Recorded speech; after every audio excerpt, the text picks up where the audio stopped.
My name is David Anderson. I'm 31 years old.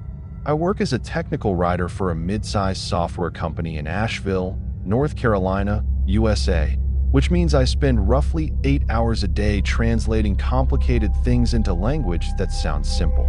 I sit in the same chair. I look at the same two monitors. I eat lunch at the same desk most days. I don't say this to complain. I chose that life, and there are parts of it I genuinely like. But there is something that happens to you when your world shrinks down to a screen and a chair and a commute you could drive with your eyes closed. You start to feel thin. That's the only word I've found for it. Like you're being slowly used up by the ordinary. Camping fixed that.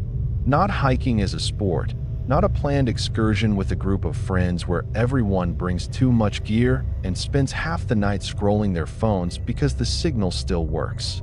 I mean solo camping. Just me and whatever I needed to survive a night or two in the woods.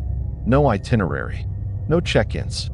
I started doing it when I was 23, right after my first job out of college, and by the time this happened I'd been doing it for 8 years.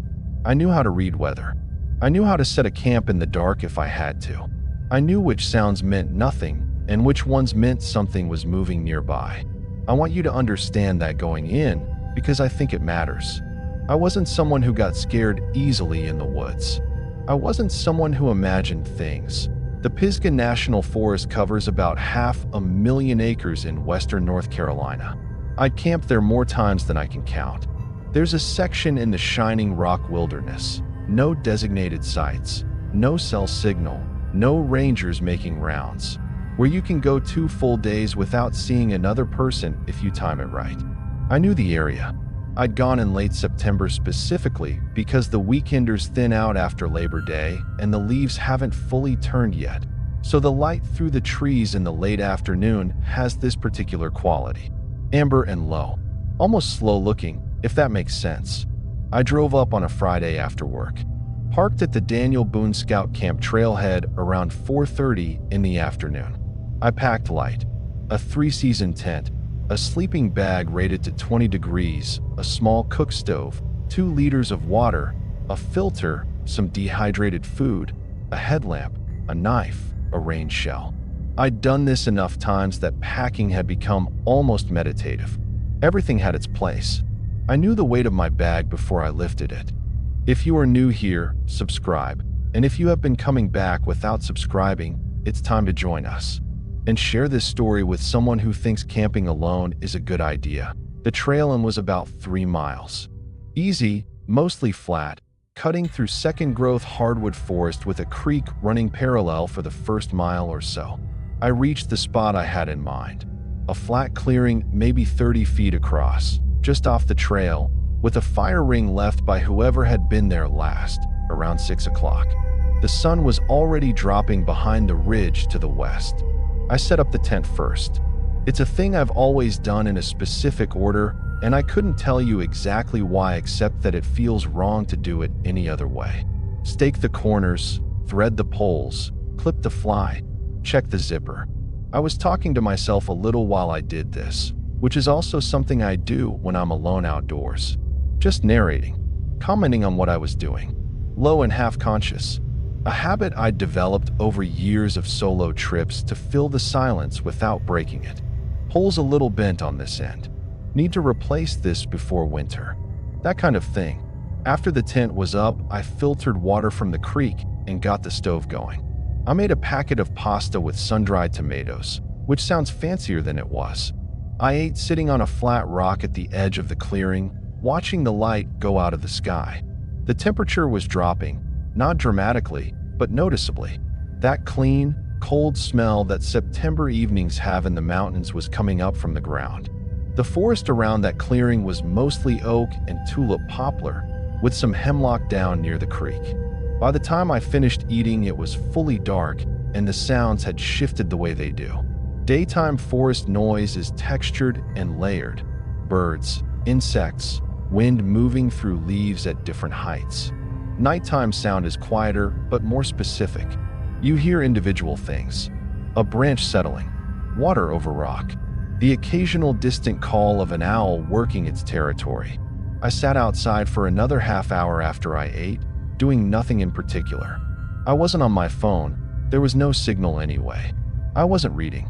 I was just sitting in the dark, which sounds strange if you haven't done it, but it's one of the things solo camping gives you that nothing else does. Pure, uncurated quiet. The kind where your thoughts slow down and you stop performing even for yourself. I went into the tent around 9. I brushed my teeth, changed into a dry base layer, got into my sleeping bag. The night felt settled. Ordinary. I lay there for a few minutes listening to the creek and the wind moving high in the canopy above the clearing. I fell asleep quickly. I don't know what time it was when I woke up. I hadn't checked my watch when I fell asleep, and I didn't check it immediately when I came to. I just lay there for a moment in that strange half-aware state where you're not sure if you heard something or dreamed it. The tent was dark. The rainfly blocked most of the light, but I could make out the faint pale glow that means there's a clear sky outside and some moonlight coming through. The creek was still audible. The wind had picked up a little. I could hear it moving through the trees, a long, steady rush that came and went in waves. I stayed still and listened. For a few seconds there was nothing, just the wind and the water, my breathing. Then I heard something that I immediately categorized as the wind, because that's what it sounded like. A low, vaguely tonal sound, like air moving through a gap somewhere. It rose and fell with the gusts. I noted it and let it go and started to drift back down towards sleep. Then it happened again, and it was slightly different. Not the broad, undirected sound of wind. Something more shaped, more localized, coming from a specific direction. Not far, maybe 20 or 30 feet from the tent, to my right, toward the tree line. I opened my eyes, stared at the roof of the tent for a moment. A branch, I thought. Hollow branch, wind coming through it at the right angle. It happens. There's a whole range of sounds forests make at night that seem intentional and aren't. I'd heard stranger things. Once in the Smokies, I'd been woken by a sound exactly like someone dragging furniture across a floor, which turned out to be 2 dead trees rubbing together in the wind. The forest is full of acoustic accidents. I closed my eyes again. The sound came a third time. Still tonal, still shaped, but slightly longer this time. And I'm going to be careful about how I describe this because I don't want to overinterpret what I noticed. It had a faint internal rhythm. A rise in the middle and a fall at the end. Like a word said quietly. I lay still. An owl called from somewhere up the ridge. A barred owl, that low, resonant who cooks for you pattern that carries a long way in still air. It called twice and then went silent. The wind moved through the canopy again. I heard nothing else. I told myself it was the branch. I told myself the owl had masked whatever I was about to hear next. I told myself I was half asleep and my brain was doing what half asleep brains do, which is pattern match sounds into language that isn't there. I was good at reasoning myself down from edge states.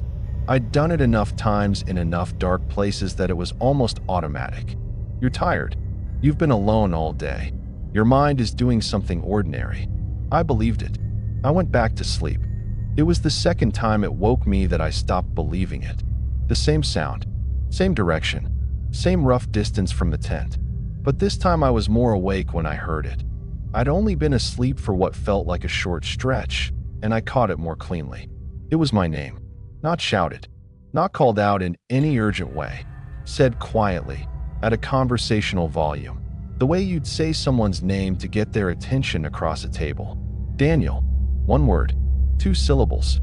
The exact inflection I use when I'm talking to myself and referring to myself in the third person, which is another thing I apparently do and had never thought much about until that moment. I didn't sit up. I didn't move at all. I just became very still, the way you do when your body decides before you do that movement is not the right response. I listened. Wind. Creek. Silence. My mouth had gone dry. Not dramatically. Not like fear in a movie, just that flat, metallic dryness that comes with adrenaline.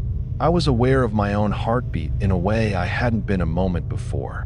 I waited a long time, maybe 5 minutes, maybe 10, Measuring time in the dark without moving is harder than it sounds.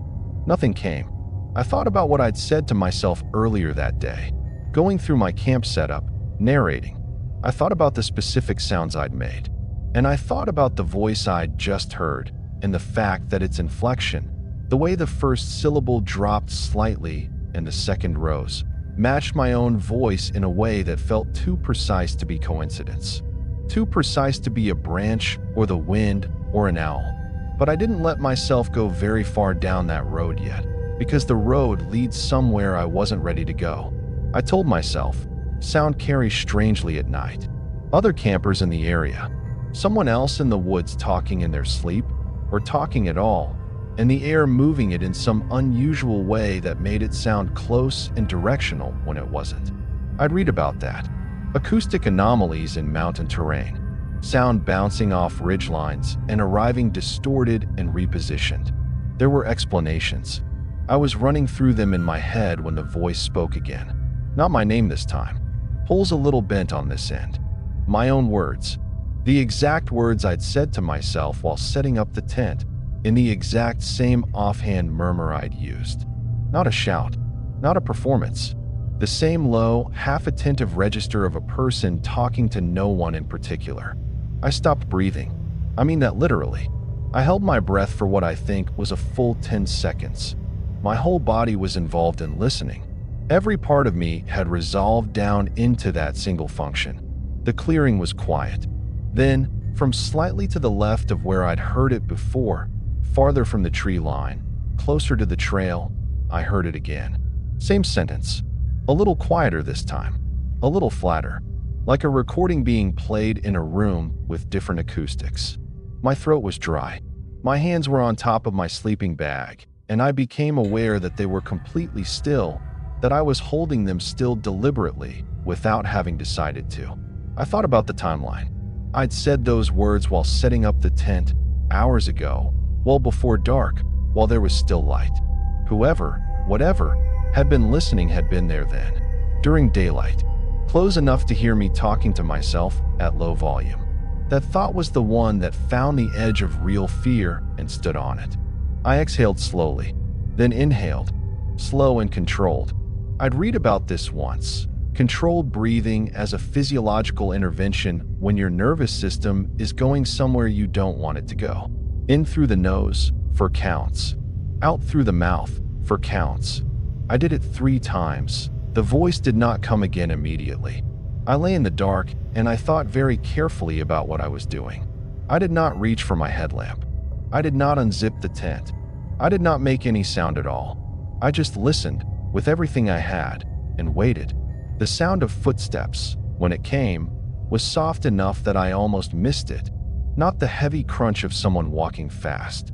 Just the quiet compression of leaf litter under weight, moving in a slow arc around the right side of the tent. 7 or 8 steps, then stopping, then starting again. Left side now, moving at the same pace. Slow, patient, not afraid of being heard. I had stopped talking entirely at that point. I'd been talking to myself, on and off, for the entire trip. That was over. I wasn't going to make another sound. A long silence stretched out. 1 minute, maybe 2. The creek ran. The wind moved in the trees above. Then, a soft sound against the tent fabric. Not a knock, not a branch.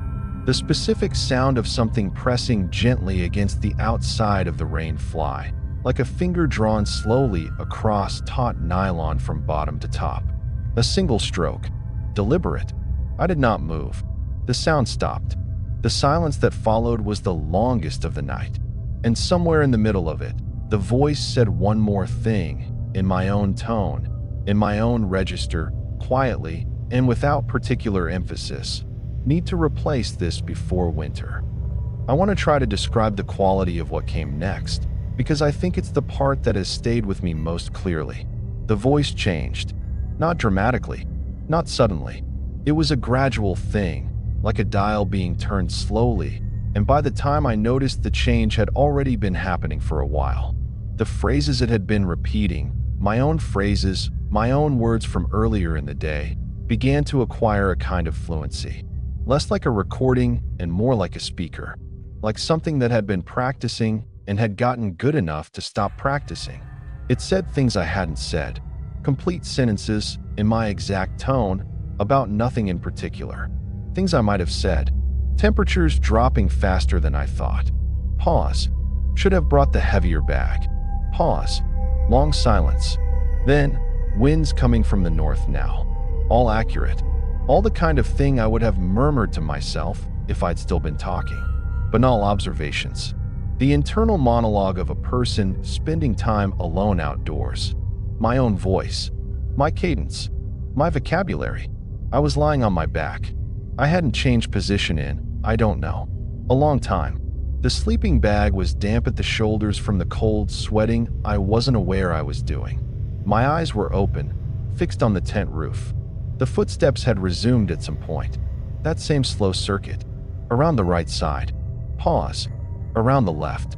The arc was tightening slightly. Closer to the tent walls now. I could hear the leaf litter more clearly. Then the footsteps stopped.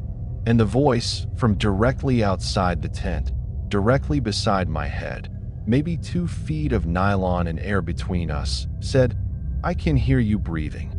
Still my voice. Still my cadence. Matter of fact. Not a threat. Just a statement. I stopped breathing again.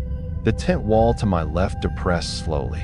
Not violently, not suddenly. A gentle inward pressure, like a palm laid flat against the outside of the rain fly. The fabric bowed inward perhaps 2 or 3 inches. I watched it. I did not move. It held for a moment. Then the pressure released. The fabric resumed its shape. Silence. I understood something in that moment that I haven't been entirely able to articulate since, but I'll try. Whatever was outside the tent was not afraid of me. It was not startled or cautious or in a hurry. It was operating on its own schedule. It was, patient is the word I keep coming back to. Patient the way a thing is patient when it doesn't experience impatience. When waiting is no different from not waiting. The footsteps resumed. Slower this time. Deliberate. I tracked them around the tent. Right side. Behind me. Left side. Front. They stopped at the zipper side of the tent, directly in front of the entrance. I heard the sound of breathing. Low, regular breathing, directly outside the door. Not my breathing. For a long time, nothing happened. Just that sound. Just the presence of something standing at the entrance of my tent in the dark, breathing. Then the voice again. "You should try to sleep." My own voice. My exact voice. Said softly, without urgency, in the tone of someone offering reasonable advice. Then footsteps moving away. Slow. Around the side. Back toward the tree line. Then nothing. I lay there for a very long time. By the time I decided to move, the silence had been unbroken for what I estimated was close to an hour. Maybe longer. I'd been tracking it by counting breaths, and I'd lost count more than once. Here's the thing about deciding to leave a tent in the middle of the night when you don't know what's outside. There is no good option. Staying means lying in the dark waiting for whatever comes next. Leaving means confronting it. Neither feels survivable in any meaningful sense. You end up choosing not because one option is better, but because staying has simply become impossible. Your body makes the decision before your mind endorses it. I sat up. Slowly. No sound. I found my headlamp by feel and held it in my hand without turning it on. I found my knife and clipped it to my belt loop. I put on my boots without tying them. All of this in the dark, by feel, in complete silence. I sat at the tent entrance for a moment. Listened. Nothing. Wind. Creek. An owl somewhere far away. I unzipped the tent in one slow, controlled motion. The sound of the zipper felt enormous. I stopped once, listened, kept going. I pushed the fly back and stepped out. The clearing was empty. Moonlight through the canopy. Pale light on the leaf litter, the fire pit, the flat rock where I'd eaten dinner. Nothing moving. No figure. No shape at the tree line. Just the ordinary nighttime forest, sitting there being what it was. I turned on my headlamp and swept it in a slow arc. Trees. The trail entrance. The creek bank. My tent behind me. Rain flies slightly askew from when I'd pushed it back. I walked the perimeter of the clearing. I wasn't thinking clearly. I know that now, but I was moving with enough caution that I would have noticed something that didn't want to be noticed. Something running or ducking behind a tree. I saw nothing. No footprints that I could identify as fresh in the leaf litter. No broken branches at the tree line. No sign of disturbance. I stood in the middle of the clearing for what felt like a long time, headlamp sweeping, listening. Then I turned back toward the tent, and the voice said, directly behind my right ear, close enough that I felt the warmth of breath against my skin. "I've been here the whole time." My voice, my exact voice, spoken quietly, with a kind of flat satisfaction, like someone completing a sentence they'd started hours ago. I moved. I don't remember deciding to. I was just moving, fast, toward the trail, headlamp bouncing. I hit the trail without stopping and I ran. Not sprinting, not blindly, but running with purpose along a path I knew. And behind me the forest was silent. No pursuit. No sounds of anything following. I ran for maybe a quarter mile before I stopped, turned around, and listened. Nothing. I kept moving. Slower now, but steady. I moved along the trail in the dark for a long time, not stopping, not looking back more than I had to. The creek fell away to the south. The trees changed. The air got colder. I walked until I found a small rock outcrop above the trail with a clear sight line in both directions, and I sat there on the stone with my back against the rock face and waited for the sky to lighten. It took a long time. I did not hear the voice again that night. I went back to the campsite at first light. I want to be clear about why. I needed to see it in the daylight. I needed to know what I'd find. The tent was exactly as I'd left it. The rain fly slightly open, boots just inside the entrance. Nothing overturned. Nothing taken. The fire pit undisturbed. The flat rock where I'd eaten still had the faint ring from the pot bottom. I walked the edge of the clearing carefully. Leaf litter, damp from the night. I was looking for footprints, specifically looking for them, pressing my own boot down in a few places to see how clearly the soil took impressions. It took impressions clearly, soft enough from recent rain that my boots left obvious marks. I found mine, the circle I'd walked around the tent the night before, my boot prints from the entrance to the fire ring. That was all. I crouched next to the tent, in the place where the footsteps had circled, and I pressed my fingertips into the ground. The impression held. My prints from the night before were there. No others. I sat with that for a while. I broke camp without eating. Packed everything with the same efficiency as always, which surprised me a little. The routine held even when nothing else did. I shouldered my pack and walked back to the trailhead without stopping. The drive back to Asheville took about an hour. I had the radio on, but I wasn't listening to it. I was running the night back through my head in sections, trying to find the seam where I'd misheard something or misinterpreted something, trying to build the architecture of a normal explanation. I've been trying for a while now. I went back once, about 3 weeks later. Daytime only, no overnight. Walked into the clearing, stood there for a few minutes. It looked like any other clearing in any other forest. Nothing wrong with it. Nothing marked. The fire pit's still there, the same flat rock. I didn't stay long. I've told 2 people what happened. One of them suggested a stalker, someone who'd followed me in and was mimicking my voice as some kind of psychological game. That's the explanation I've spent the most time with, because it's the one that requires the fewest unusual assumptions. A person could do most of what I experienced.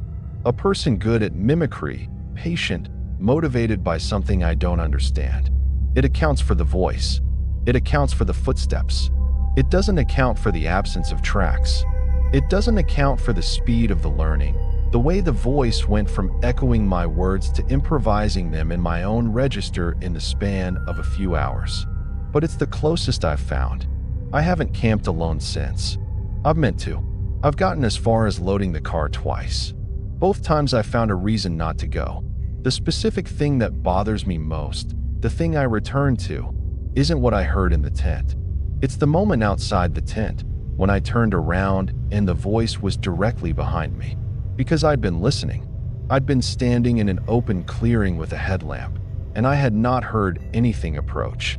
No footsteps, no sound of movement in the leaves, nothing. And the voice, when it spoke, was at the height of a person's mouth, at my ear, close, and then nothing behind me when I turned. I sleep fine now mostly.